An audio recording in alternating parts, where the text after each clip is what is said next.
جی آج corps commanders کی meeting جو ہے وہ بہت ہی اہم یعنی پوائنٹ آف ٹائم پر وہ ہوئی ہے امیڈیٹلی آفٹر دا الیکشنز اور سون آفٹر دا الیکشنز. بہت ساری مسکنسیپشنز جو تھے وہ کلیریفائی کیے گئے ہیں. کچھ لوگوں کو وارننگز دی گئی ہے اور کچھ اپنی پوزیشن کو مسلح افواج کی جو ہے وہ واضح کرنے کی کوشش انہوں نے کی ہے. مثال کے طور پر انہوں نے کہا کہ ایک تاثر یہ تھا کہ ہم شاید کسی ایک خاص پارٹی کے خلاف کوئی وچ ہنٹ شروع کی ہوئی ہے ہم نے یا ہم ان کو ٹارگٹ کر کے ان کے خلاف ایکشن لے رہے ہیں. اس کا ثبوت کے طور پہ ہم یہ کہہ سکتے ہیں, انٹرپریٹ یہ کر سکتے ہیں کہ 41 کے قریب لوگ ایسے تھے جو 9 مئی کے واقعات میں ملوث تھے. ان پر الزامات ہیں, ان پر مقدمات ہیں. ان کو الیکشن لڑنے کی اجازت دی گئی, عدالتوں کی طرف سے بھی دی گئی, الیکشن کمیشن کی طرف سے بھی دی گئی. اور ان میں سے جیسا میں نے کہا کہ 41 have either been elected. ایک تو وزیر اعلیٰ ہیں کے پی کے کے. either or they have become on key slots. Yes. ٹھیک ہے. جو چیف منسٹر ہیں کے پی کے علی امین گنڈا پور جی, ان کے نام کے ساتھ سوشل میڈیا کے اوپر ایک اور بھی گنڈا پور کہتا ہے, ان کو کچھ کہتا ہے. وہ جو ہیں وہ ان کے اوپر 9 مقدمات تھے 9 مئی کے حوالے سے, لیکن اس کے باوجود ان کو الیکشن نہیں دیا گیا. ان کو ضمانت پر باہر لایا گیا اور ان کو چیف منسٹر کا اوتھ بھی اٹھانے دیا گیا. دیٹ مینس کہ جب چیف آف آرمی اسٹاف یہ کہیں کہ جی ہم نے کسی کو روکا نہیں ہے, تو میرے خیال سے ان کی بات کو ماننا چاہیے, ان کی بات کو ٹرسٹ کرنا چاہیے. ایک بات ویسے بھی چیف آف آرمی اسٹاف جو کہیں گے وہ کوئی ایسی خبر تھوڑی ہے کہ ماننا تو چاہیے. ذمہ داری سے بات کریں گے وہ, چونکہ ان کی بات جو ہے وہ پھر آپ اس کو اٹھا کے ڈسٹ بن میں نہیں پھینک سکتے. ٹیک دی جنٹلمین آن ہز ورڈز.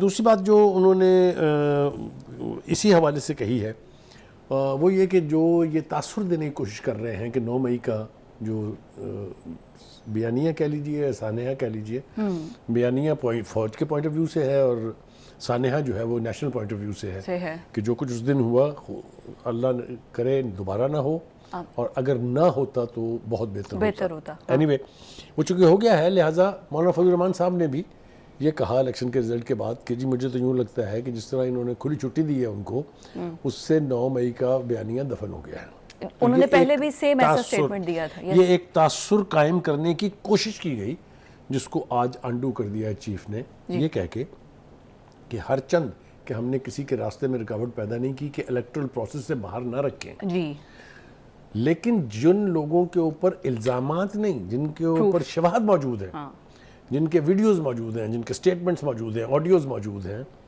ان کو یہ بھول نہیں ہونی چاہیے کہ ان کو اسکاٹ فری کیا جائے گا, کہ آپ جائیں گھر جائیں اور دوبارہ آگ لگانے کے لیے آ جائیں GHQ کو.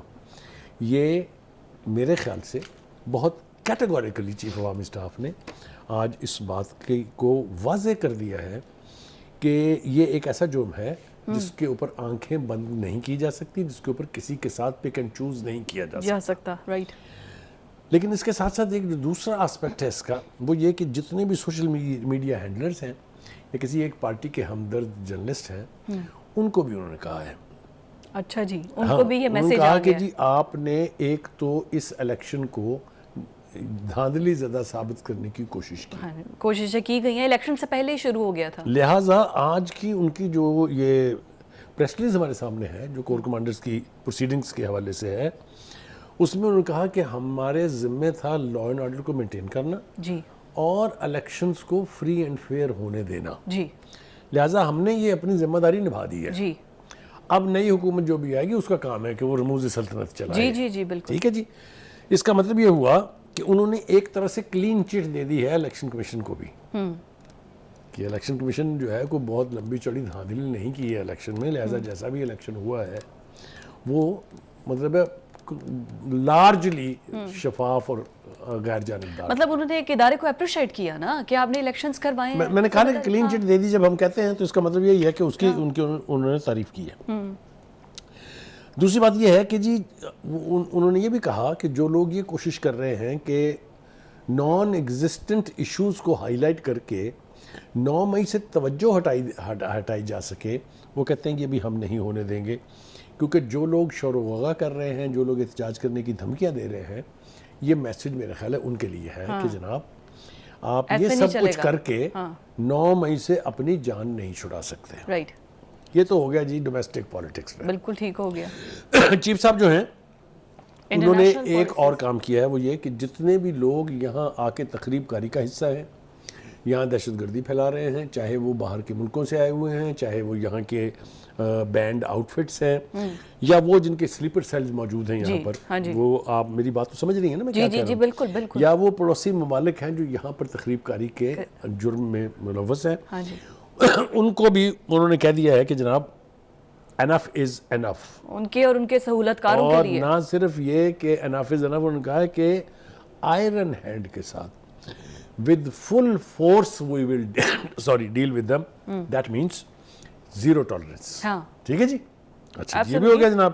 یہ تو شروع سے پالیسی فوج کی کہ زیرو ٹالرنس کے ساتھ رہنا. یہ جو موسم ہے نا, اس موسم کی تباہ کاریاں جو ہیں, بد پرہیزی آپ تو جلدی بچ گئی اس سے, لیکن میں ذرا ایک ہفتے سے اس میں چلا ہوں. اینی وے آئس کریم کھانا چھوڑ دیں رات کو. اچھا جی وہ ٹھیک ہے, پہنچ گئی رپورٹ آپ تک. اینی وے دو اس کے اور انٹرنیشنل آسپیکٹس ہیں. ایک ہے کشمیر, جو ہمارا کلیئر سٹانس ہے اس پر, یعنی بقول قائد اعظم کے پاکستان کی شہرگ ہے, اور شہرگ کے حوالے سے جو کوئی اور بات ادھر ادھر کی کرتے ہیں وہ میرے خیال سے پاکستانی نہیں ہے. اس کے حوالے سے انہوں نے کہا کہ جو جرم اور تشدد اور اسٹیٹ ٹیررزم کی جا رہی ہے وہاں کے لوگوں کے لیے, اس کے اوپر جو ہے ہم اس کی مذمت کرتے ہیں, اور اپنے کشمیری بہن بھائیوں کی سفارتی, اخلاقی اور سیاسی, ایک لفظ ایڈ ہو گیا, سیاسی مدد جو ہے وہ ہم کرتے رہیں گے. یعنی وہاں کی جو پولیٹیکل پارٹیز ہیں, جو ان کا سٹانس ہے ہندوستان کے خلاف, ہم اس کی بھی حمایت کرتے ہیں. یہ بھی میرے خیال سے ایک بہت سٹرونگ میسج ہے. دوسری طرف جناب پھر انہوں نے غزہ کے بارے میں بھی, غزہ کے حوالے سے ہمارے یہاں ایک تاثر ہے کہ شاید ہماری حکومت نے وہ کچھ نہیں کیا ہے جو ہمیں کرنا چاہیے تھا. وہ تو وہ جو عرب ملک ارد گرد ہے انہوں نے نہیں کیا ہے, تو ہم اپنوں کا کیا رونا روئیں.